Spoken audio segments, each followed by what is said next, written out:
तो hello students, स्वागत करता हूं आप सभी का आपके इस चैनल अमित इंग्लिश स्टडी में। सो स्टूडेंट्स, बहुत सारे वीडियोज में हमने इंग्लिश वर्डों का प्रोनाउंसिएशन करके उनका मीनिंग जान चुका है।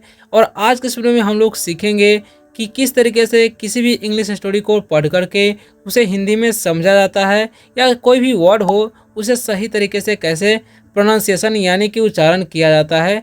और साथ ही में हम हर एक वर्ड का मीनिंग भी बता देंगे, जिसके माध्यम से आप जब भी कोई स्टोरी पढ़ते हैं तो उसका हिंदी निकाल पाएंगे। सो स्टूडेंट्स, ऐसा अगर आप लोग मेरे साथ रोज़ करेंगे तो आपको धीरे धीरे इंग्लिश पढ़ना लिखना बोलना आने लगेगा और आप आसानी से इंग्लिश पढ़ना लिखना बोलना सीख जाएंगे। तो चलिए वीडियो को स्टार्ट करते हैं। अगर आप लोग वीडियो पर नए आए हो तो वीडियो को कर दीजिए लाइक और चैनल को सब्सक्राइब करके बेल आइकन जरूर दबाइएगा, ताकि जब भी हम नए वीडियो डालें आपको सबसे पहले मिले और आप आसानी से इंग्लिश पढ़ना लिखना बोलना सीख सके। तो बिना किसी देरी के वीडियो को स्टार्ट करते हैं। अगर कोई डाउट होता है तो आप कमेंट करके पूछ सकते हैं, आपको रिप्लाई अवश्य मिलेगा। ओके, तो चलिए स्टार्ट करते हैं। और हमारा जो टॉपिक क्या है उस पर ध्यान देते हैं और उसे जानते हैं कि हमारा टॉपिक जो है क्या है ना। तो चलिए बिना किसी देरी को समझते हैं। ठीक है, तो यहाँ पर लिखा हुआ है AKBAR और STOPS है। तो इसे हम लोग पढ़ेंगे, क्या पढ़ेंगे हम लोग? इसे पढ़ेंगे हम लोग अकबर्स। ठीक है, अकबर्स। तो इसे हम लोग पढ़ेंगे अकबर्स ड्रीम। ठीक है, क्या पढ़ेंगे? ड्रीम। अब इसका मतलब क्या होता है वो भी हम लोग समझ लेते हैं, है ना। तो क्या होता है देखिए, समझिए क्या लिखा हुआ है। अकबर्स, अकबर्स मतलब हो जाएगा अकबर। ठीक है, अकबर। अब देखिए स्टॉपेज रहता है तो उसका मतलब काके की हो जाता है, तो अकबर के या अकबर का ऐसे भी बोल सकते हैं। अकबर का ड्रीम मतलब होता है सपना। ओके, तो अकबर्स ड्रीम यानी कि अकबर का सपना आज का हमारा। तो चलिए जो है अपना फर्स्ट लाइन यानी कि फर्स्ट जो सेंटेंस है उसे क्या कैसा है, कैसे पढ़ते हैं उसे देखिए। आप लोग भी इस तरीके से पढ़ सकते हैं जब भी आपको पढ़ना हो। ठीक है, तो यहाँ पर ध्यान दीजिएगा आप लोग, क्या लिखा हुआ है यहाँ पर। तो यहाँ पर लिखा हुआ है ONE। तो इसे हम लोग पढ़ते हैं, क्या पढ़ते हैं? इसे हम लोग पढ़ते हैं वन। ठीक है, और NIGHT। तो इसे हम लोग पढ़ते हैं, इसे हम लोग पढ़ते हैं नाइट। Okay, one night. अब देखिए यहाँ पर GH साइलेंट होता है। ठीक है, तो ये ध्यान रखना है आपको। इसे हम लोग पढ़ेंगे इम्परर। ठीक है, इम्परर। ओके, इम्परर अकबर। ठीक है, अकबर, इम्परर अकबर ड्रीम्ड। क्या पढ़ेंगे हम इसे? Dreamed. Okay, that, dreamed that he. ठीक है, यहाँ पर ई का उच्चारण दीर्घ होता है। Had lost. इसे हम लोग पढ़ते हैं लॉस्ट। ओके, ऑल, यहाँ पर भी एक उच्चारण ओ हो जाएगा। ठीक है, ऑल हिज टीथ। ठीक है, टीथ एक्सेप्ट, इसे पढ़ेंगे एक्सेप्ट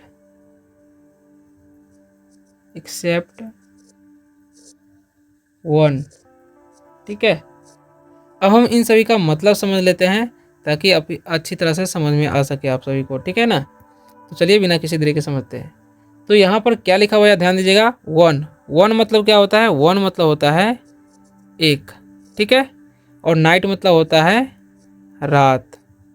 ओके, इम्परर, इम्परर मतलब होता है शासक बोल सकते,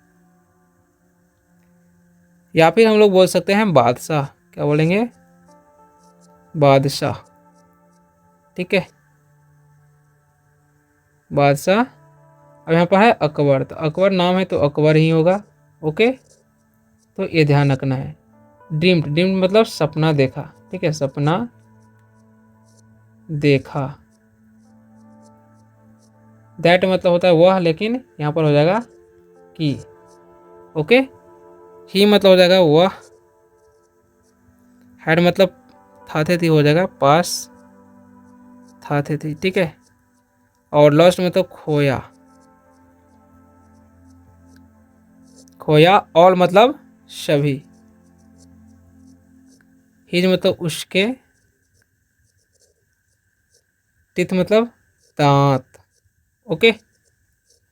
एक्सेप्ट मतलब के अलावा, के अलावा। वन मतलब होता है एक। ओके। अब हम इन सभी का जो है मतलब समझ लेते हैं ताकि आप अच्छी तरह से समझ सके। ओके। तो लिखिए, देखिए यहाँ पर क्या लिखा हुआ है, यहाँ पर ध्यान दीजिएगा आप लोग। तो लिखा हुआ है वन, देखिए क्या लिखा हुआ है, वन नाइट इम्परर, यानी कि वन नाइट मतलब हो जाएगा एक रात। ठीक है। इम्परर अकबर, यानी कि बादशाह अकबर, ड्रीम्ड दैट, यानी कि सपना देखा कि he had lost all his teeth, यानी कि उसने अपना सारे दांत, यानी कि उसने अपने सारे दांत खो दिए हैं। ठीक है। एक्सेप्ट वन, यानी कि एक के अलावा, यानी कि जितने भी दांत है सब के सब खो दिए हैं, बाकी एक ही बचा हुआ है। ठीक है उसके पास। अब आगे बढ़ते हैं, आगे क्या पढ़ते हैं। ठीक है।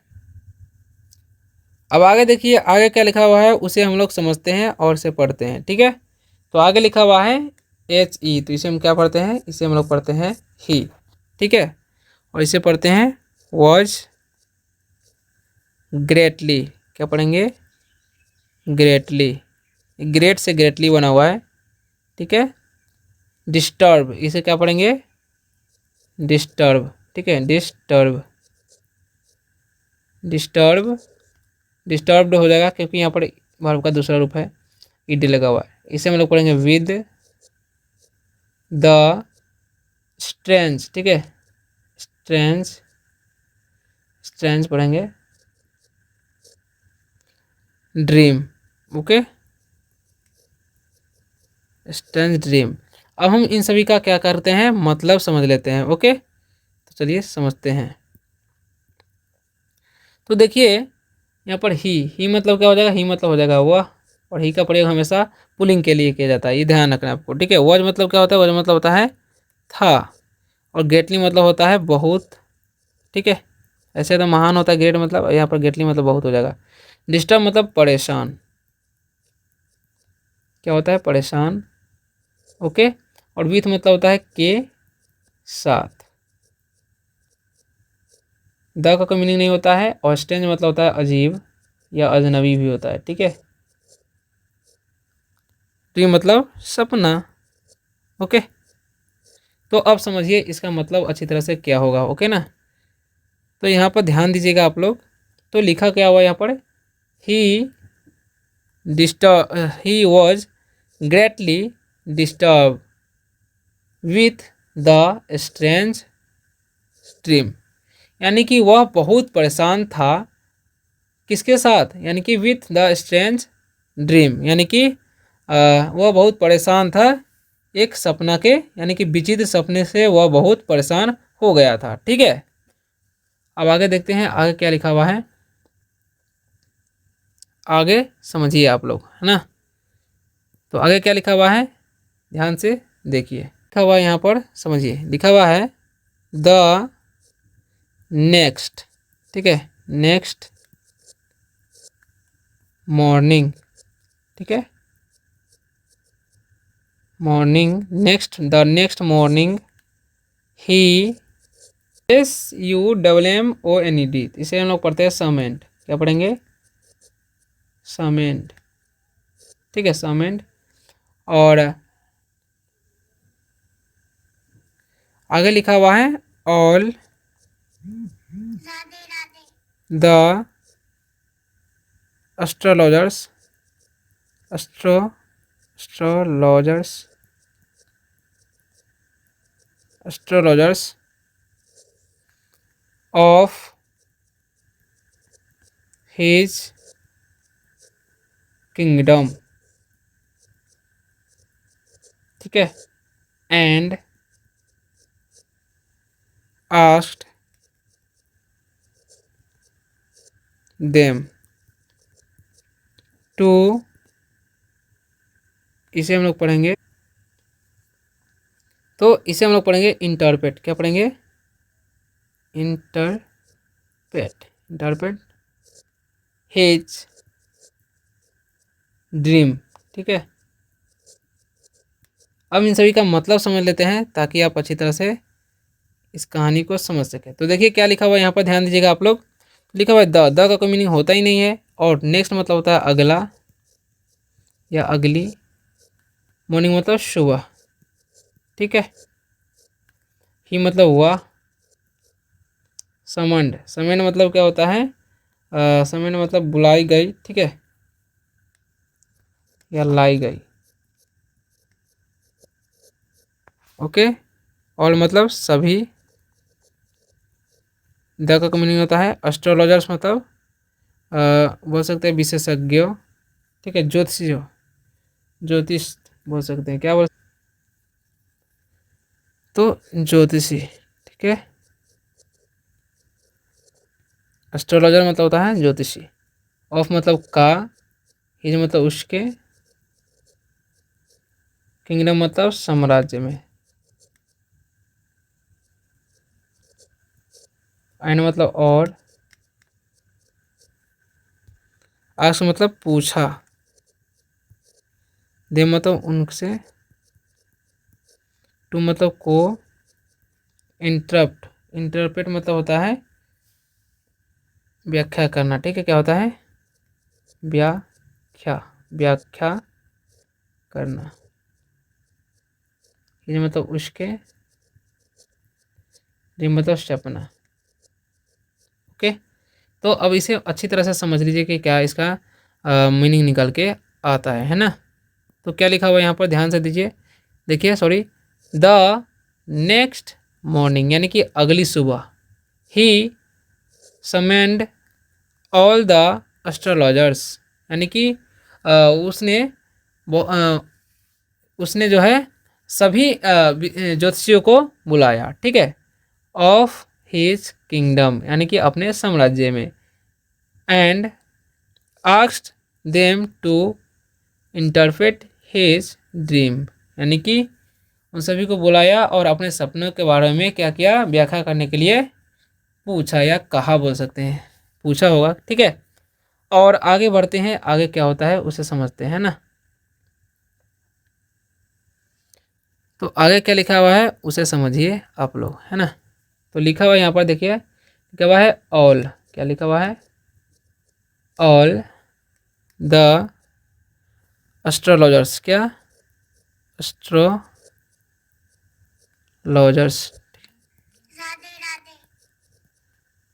और एस्ट्रोलॉजर्स हेल्ड ए मीटिंग, ठीक है, and after a long, after a long discussion, discussion बोलेंगे, डिस्कशन,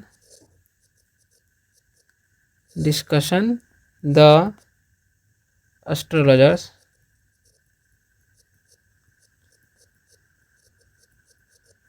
एस्ट्रोलॉजर्स, ठीक है, क्या लिखा है, प्रोफेस्ट, ठीक है, प्रोफेस्ट,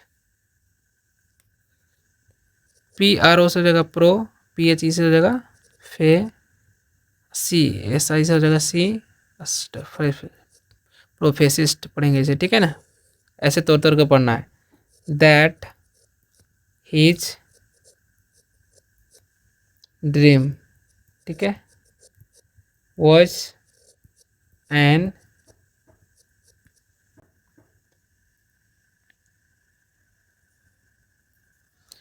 क्या है, इंडिकेशन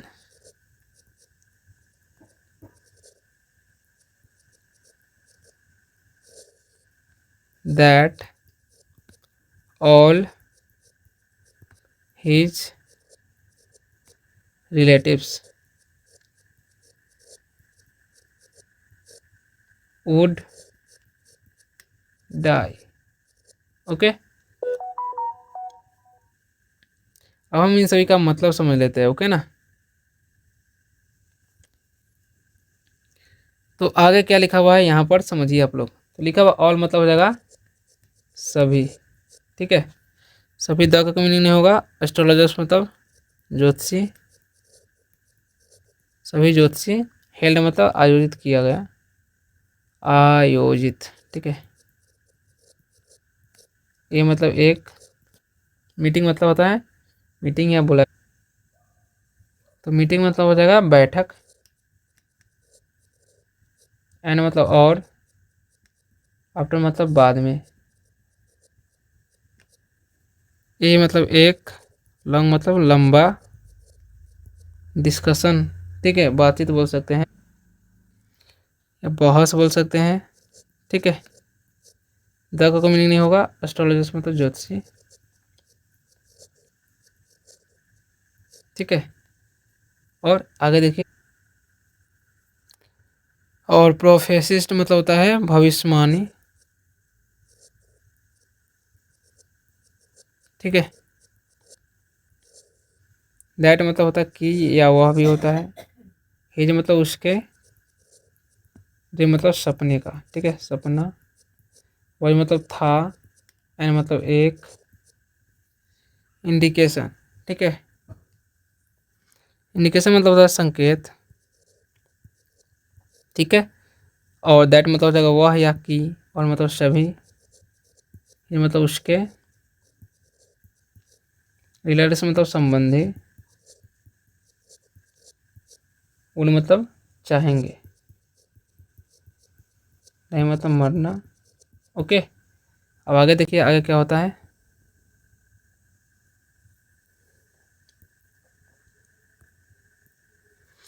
देखिए यहाँ पर लिखा बिफोर, बिफोर हिम, ठीक है। तो इसका मतलब ही समझ लीजिए।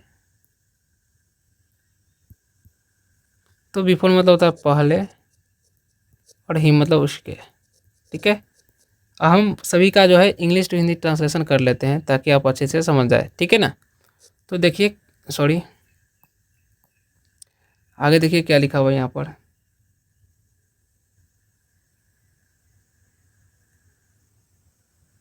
देखिए क्या लिखा हुआ है, all the astrologers held a meeting, ठीक है, यानी कि सभी ज्योतिषियों ने क्या किया, एक बैठक आयोजित किया, ठीक है। एंड और आफ्टर ए लॉन्ग डिस्कशन, और एक लंबी यानी कि बहुत देर के बहस के बाद, the astrologers professed that his dream was, यानी कि सभी विशेषज्ञों ने, सॉरी ज्योतिषियों ने भविष्यवाणी किया कि उसका सपना जो था, क्या हुआ, एन यानी कि एक, इंडिकेशन दैट यानी कि एक सेकेंड था कि, all his relatives would die, यानी कि उसके सभी संबंधी मर जाएंगे, बिफोर हिम यानी कि उससे पहले, ठीक है ना, या ऐसे बोल सकते हैं उसके सामने भी, ठीक है ना।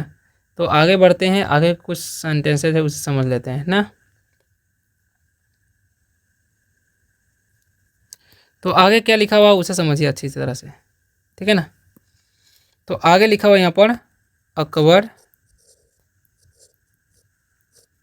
Was greatly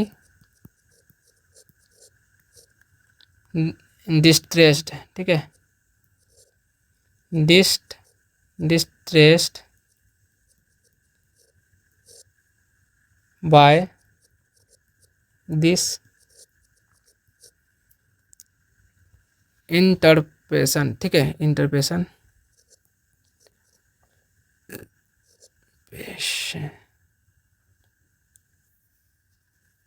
precision,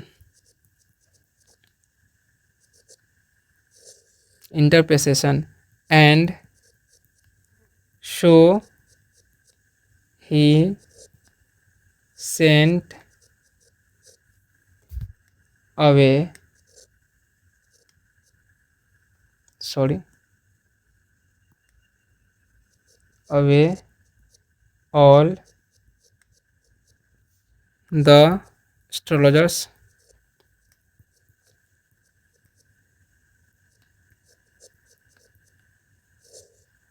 without any reward, ठीक है। अब हम इन सभी का मतलब समझ लेते हैं, ठीक है। तो लिखा हुआ है अकबर। अकबर मतलब अकबर होगा क्योंकि नाम है तो अकबर ही होगा। और मतलब था, ग्रेटली मतलब बहुत, या बहुत ही बोलेंगे यहाँ पर, बहुत। डिस्ट्रेस्ड मतलब परेशान, या हम लोग बोल सकते हैं व्यथित। ठीक है, बाय मतलब के द्वारा, दिस मतलब यह, या बोल सकते हैं इस। ठीक है, इंटरपेशन, सॉरी इंटरसेशन। ठीक है, इंटरसेशन, सॉरी इंटरपेसेशन लिखा हुआ है।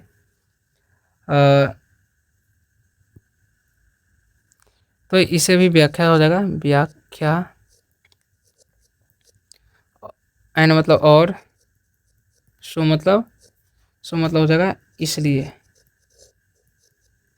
ये मतलब हुआ, सेंट मतलब भेजा, अब ये मतलब दूर होता है, और मतलब सभी, द कोई होता है, और एस्ट्रोलॉजर्स मतलब होता है ज्योतिषियों,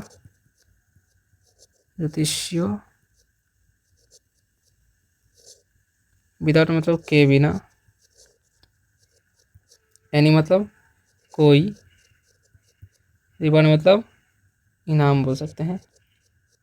ठीक है, तो अब हम इन सभी का मतलब समझ लेते हैं। ओके ना, तो क्या लिखा हुआ है यहाँ पर, ध्यान से देखिए। Akbar was greatly distressed by this interpretation. ठीक है, यानी कि इसका मतलब इस व्याख्या से अकबर बहुत व्यथित हुआ। ठीक है, यानी कि बेचैन हुआ। एंड और so he sent away all the astrologers without any reward, यानी कि इसका मतलब होगा, और उसने सभी ज्योतिषियों को बिना किसी इनाम के भेज दिया। ठीक है, सो स्टूडेंट्स, आशा करता हूँ कि आप लोगों को वीडियो बहुत ही अच्छा लगा होगा और कुछ सीखने को मिला होगा। वीडियो अच्छा लगा, वीडियो को लाइक कीजिए और चैनल को सब्सक्राइब करके बेल आइकन जरूर दबाइएगा, ताकि आप इसी तरह से इंग्लिश पढ़ना लिखना बोलना सीख सके सबसे पहले। तो मिलते हैं किसी और वीडियो में किसी और शानदार से टॉपिक के साथ, तब तक ले बाय।